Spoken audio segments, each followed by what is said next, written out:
السلام علیکم ورحمۃ اللہ وبرکاتہ۔ جلال آباد سے مفتی عبدالستار عرض کر رہا ہے کہ ہر سالک کو، طالب آخرت کو عموماً دنیاوی امور میں کچھ نہ کچھ پریشانیاں ضرور آتی ہیں اور الجھنیں درپیش ہوتی ہیں۔ اس لیے حکیم الامت حضرت مولانا تھانوی صاحب رحمۃ اللہ علیہ کی تربیت السالک سے ایک مکتوب پیش خدمت ہے، اور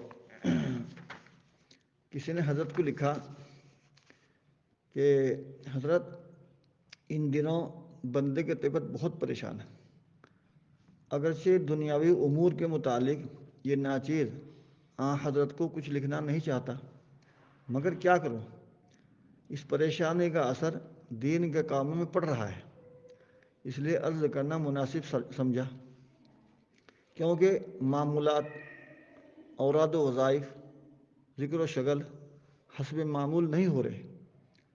تہجد میں بھی آنکھ نہیں کھلتی، جس سے تشویش رہتی ہے اور دل کو بہت پریشانی ہو رہی ہے۔ حضرت نے اس کا جواب لکھا۔ الجواب: تحقیق: عزیزم، پریشانی کی طرف التفات کرنا اور زیادہ پریشانی کا سبب ہوتا ہے، اس لیے جب پریشانی ہو اور کوئی الجھن ہو تو اس کی طرف متوجہ ہونے کے بجائے یہ خیال کر کے حق تعالیٰ کی طرف متوجہ ہوں کہ تمام امور میں بس باری تعالیٰ ہی ہم کو کافی ہے، کہ تمام امور میں بس باری تعالیٰ ہی ہم کو کافی ہے، اور اسی سے تعلق قائم کرنا اور مضبوط کرنا تمام آفات اور بلیات کا دافع ہے۔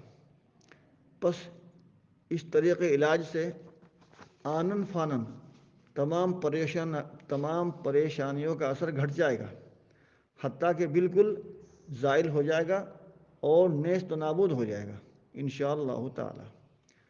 فرمایا آخر میں، کر کے دیکھیے اور آرام لیجیے۔ کتنا پیارا جملہ ہے۔ فرمایا کہ کر کے دیکھیے اور آرام لیجیے۔ از تربیت السالک قدیم صفحہ 7۔ والسلام، کتبہ الاحقر عبدالستار جلال آباد۔ السلام علیکم ورحمۃ اللہ وبرکاتہ۔